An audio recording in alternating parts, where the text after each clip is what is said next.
I think we all actually sort of recognize some of the problems with Nigeria.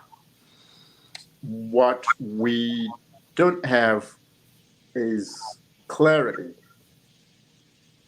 as to how to remedy them. There are different schools of thought, as you know. One school of thought, which is probably the most popular, was articulated by the late Achebe in the trouble with Nigeria. And that's the school of thought that believes that the problem is with the leadership.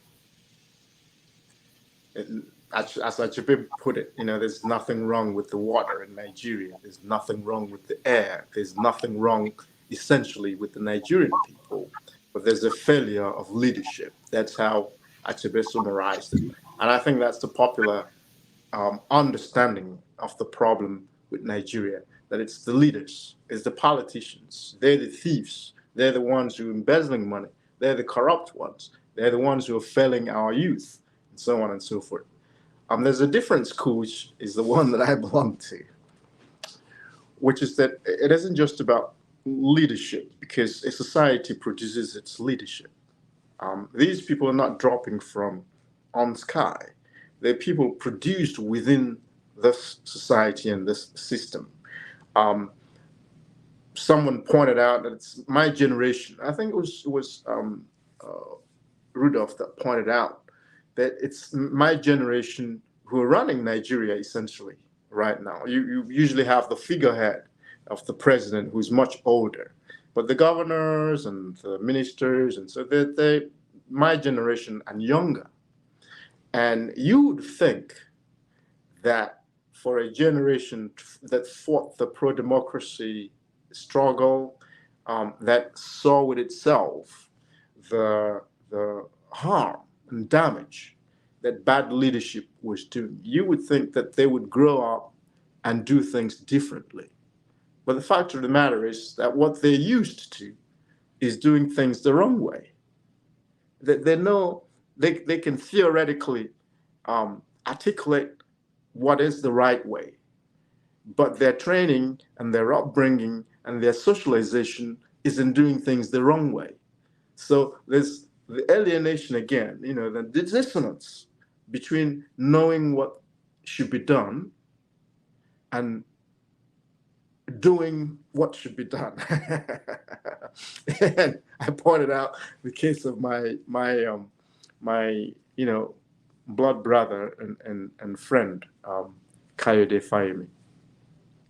And when I say that, that's the truth, is that we were essentially blood brothers, who looked after each other, looked out for each other, and worked together in the progressive movement. And I lived in his house, for some time, and vice versa.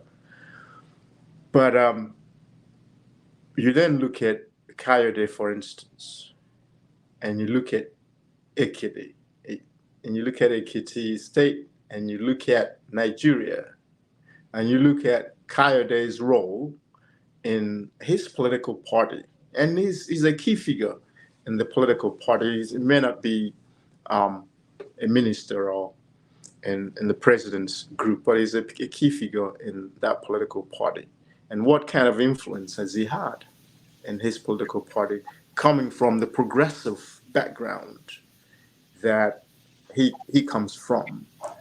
What kind of role have these people played, coming from the student politics background that some of them had?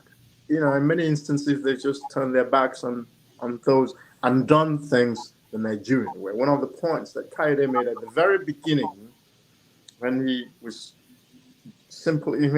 first contesting to become governor in Ekiti State. He gave an interview to the New York Times, and one of the points he made, one of the arguments he made, was that in order to change politics in Nigeria, you have to do it the Nigerian way. And what was the Nigerian way? He was giving money to area boys and basically buying votes, which is the Nigerian way. So how do you change a mud pit by throwing mud? That's not how you how you change. You change. You come out of the mud pit, and clean up. You don't jump in the mud pit and say you're going to change things in the mud